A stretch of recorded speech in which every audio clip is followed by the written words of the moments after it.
I've had a number of authors who have run into this problem, and I've suggested, and it's worked out very well, I've suggested to them they write an author note at the end, in which they can deal with sort of the nonfiction aspect. Interestingly enough, two of them, especially the one that Betty Webb wrote about polygamy before the state of Arizona went after it, when Marilyn Stasio reviewed it in the New York Times, she reviewed the author note. Isn't that interesting? I mean, absolutely. You know, and I always do an acknowledgement because I do so much real research, and people complain the author notes are too long. But Lisa Scottolini in her last book also did, because the town that she takes the character to, and in the last couple she's done real historical research, the Italian-American camps during the war. And I have to say I love that in a book. I really like, Me too. And I feel the need to write the notes because there are often so many people to thank and so many real books. I mean, this New Yorker story gave me, it's about a 10-page story. The photograph went into my clippings file, interesting New York places, and I kept going back to it. Right. And the story is that David Grann tells, nonfiction about these tunnels, is as good as the best crime story, and people died every mile with the explosions and the treacherous work. And it's, I love the historical research, and you do have to credit it. I think you do too, but also I think it's a way you can work out some things that, and after all, the author note's an optional read. Yes. I don't think readers get to complain if the author note's too long, because nobody forced them to read it. Your book, The Kills, was actually named, I meant to mention that earlier, The Kills refers to those water sources, all those little creeks, whatever you want to call them, creeks.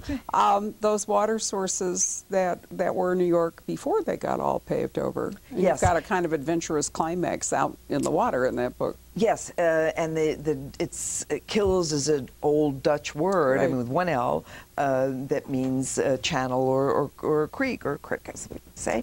And when you start to spend time on the water in New York Harbor, there are signs everywhere, New York and Jersey, about names something kills, right. And I love the double entendre of something being the kills, which is also how police refer to homicides. That Absolutely. No, I thought it was a very good title, but I think very few people would actually, that are not New Yorkers, would realize that it was the Dutch word. Well, how do you pronounce the river that goes by Philadelphia? The Schuylkill? Schuylkill, I think. Same thing. Yes, right? Exactly. Right. Exactly. And the kill on the end of that is...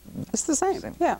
And I don't know whether you're familiar with it, but I should recommend to readers, Christopher Fowler wrote a really brilliant book called The Water Room, which is all about London and its water sources. It's a locked room mystery. It's about an old woman who drowns in a completely dry room in London.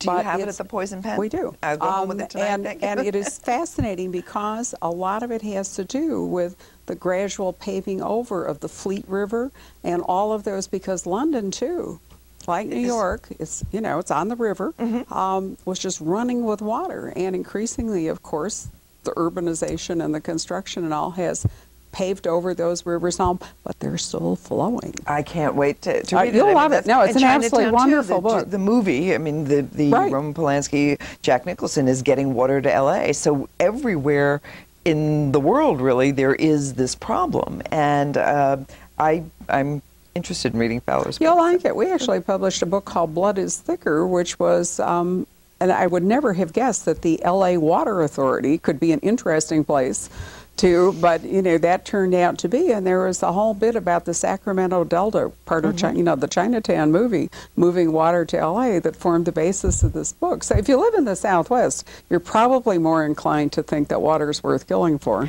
Right. I understand, and I never realized how much fresh water Manhattan had. Right. Then, and that I worked right over it, and how polluted it became. And I must say, I sadly never gave that much thought, and I have so much respect now for how we're getting it today, and what would happen any one of the ways that could result in not getting it.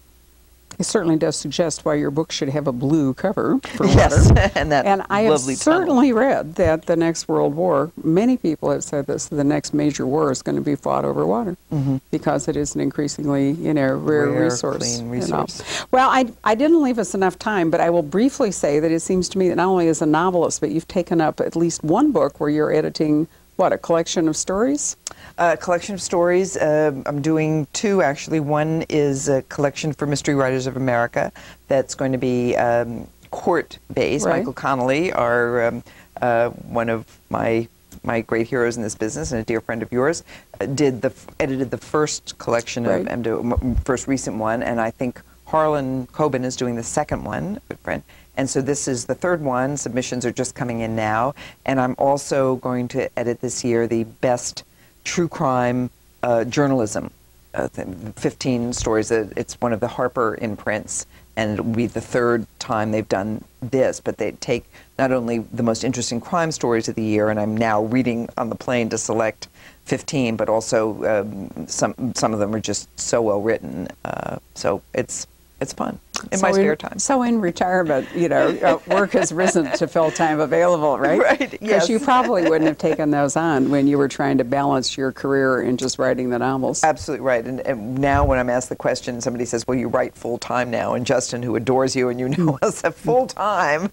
No, she doesn't do anything full-time. So but since your first novel, in part, was a bet with your husband, yes. which you won, which he thought you weren't going to finish it, and you were determined you would. I often wonder whether Justin, what he thinks about all this. He's just thrilled. Good. And he's, of course, always thrilled that this is the first and most important stop on my tour, because you and Rob have just, I pinch myself when I think how good you've been. Well, thank you. Well, I miss Justin. I hope we'll get to see him in April, when, in fact, we're going to an art show. My brother-in-law has got a show in Chelsea.